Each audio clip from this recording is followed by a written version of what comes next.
অবশেষে আমরা এসে পড়লাম ভাইরাল ডিসি পয়েন্ট। এই যে দেখতে পাচ্ছেন আমরা কিন্তু আইসে পড়ছি ডিসি পয়েন্টের কাছাকাছি।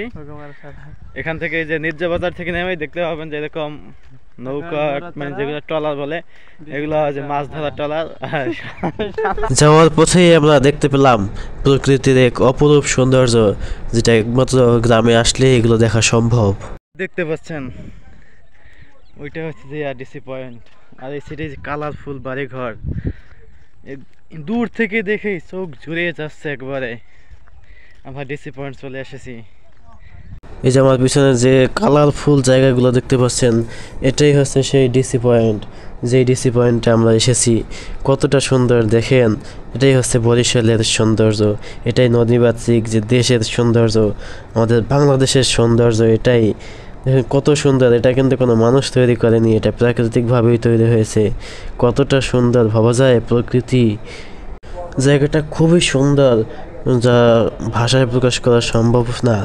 আসলে আপনি নিজ চোখে না দেখলে আপনি বুঝবেন না জায়গাটা আসলে কতটা সুন্দর।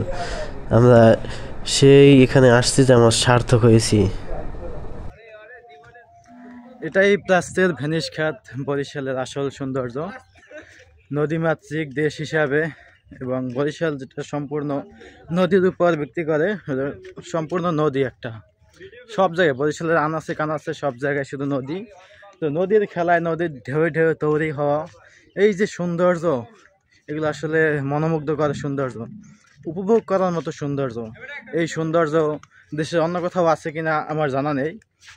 আসলে বরিশালের সৌন্দর্য বরিশালই মানায়, যেগুলো কখনো মুখে বলে সম্ভব নয়। আপনি যদি আসতে চান তো আসতে পারেন। এই জায়গাটি হলো বর্তমানে খুবই পপুলার এবং জনপ্রিয়। এই বরিশালের বরগুনা জেলায় অবস্থিত এই জায়গাটি ডিসি পয়েন্ট নামে পরিচিত।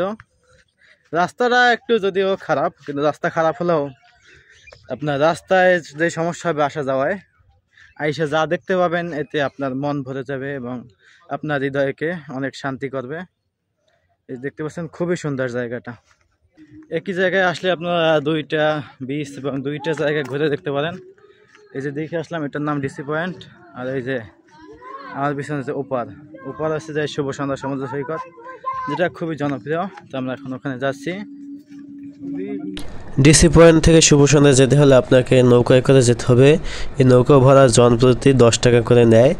একবারে ছোট একটা নদী দেখতে পাচ্ছেন, আমরা নৌকায় উঠে পড়লাম। এই যে বেশি কিন্তু বড় না, একবারে ছোট, খুবই ছোট, যে একটা ধাক্কা দিলে নৌকাটা যাওয়া যায়। দেখছেন কত ছোট। এই নৌকা ভাড়া নেয় 10 টাকা করে।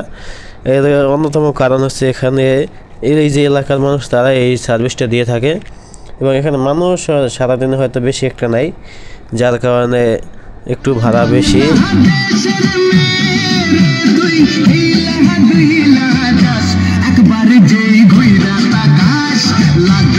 নদী পার হয়ে এসে দেখতে পেলাম এক অসাধারণ নৃত্য, যেটা এই এলাকার মানুষ আয়োজন করেছে। এখানকার এক ভাই একটা গান গেয়ে শোনালো, এই এলাকারই গান। তিনি নাকি এই গানটি লিখেছেন।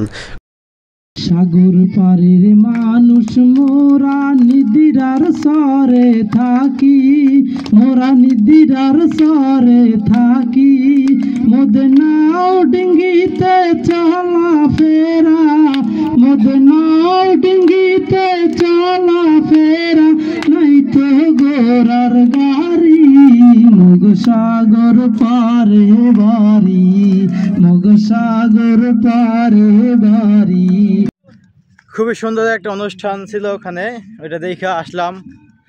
এই যে দেখতে পাচ্ছেন আমার ওই যে দেখতে পাচ্ছেন সাগর, ওই হচ্ছে যে সাগর, যেটা সাগরের গর্জন আমার এখান থেকে অনেকটা দূর সাগর, কিন্তু ওখান থেকে আমি গর্জন স্পষ্ট শোনা যাচ্ছে যে আমার কানে আসছে সাগরের গর্জন। কি এক অনুভূতি যা ভাষায় প্রকাশ করা সম্ভব নয়। নদীর পাশের মানুষ আমরা, ঢাকা থাকি বা আমাদের এলাকা থেকে দূরে থাকি, যার কারণে আমাদের নিজেদের এলাকায় আমরা নিজেরা ঘুরে দেখার সময় হয় না। আসলে ঘুরতে বেরোনোর জন্য টাকার দরকার হয় না, আসলে মন থাকাটাই জরুরি। খুবই সুন্দর জায়গাটা, আসলে বলার মতো না, আসলে ভাষায় প্রকাশ করা সম্ভব না, খুব দারুণ।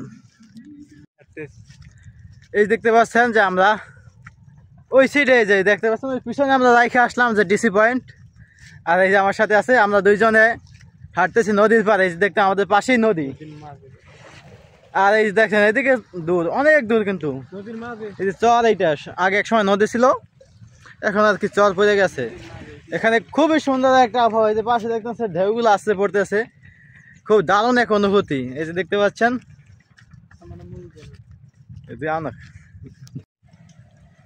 সমুদ্রের গর্জন শুনতে শুনতে সমুদ্রের পাড়ে হাঁটার যে কি এক অনুভূতি, ভাষায় প্রকাশ করা সম্ভব না। আসলে প্রকৃতির কোনো বিষয় ভাষায় প্রকাশ করা কোনোভাবেই সম্ভব না। দারুণ এক অনুভূতি, আসলে গা শিউরে উঠছে। একদিকে ওই যে দেখতে পাচ্ছেন সমুদ্র, একদিকে সূর্য প্লাস সমুদ্র, আমরা সানসেট দেখতেছি, সানসেট নাকি সূর্যাস্ত আর কি, যাই হোক আমরা সূর্যাস্ত দেখতেছি। ওই দেখতেছেন সূর্য ডুবে যাইতেছে, ওই যে আপনারা কতটুকু দেখতে পাচ্ছেন আমি বুঝতেছি না।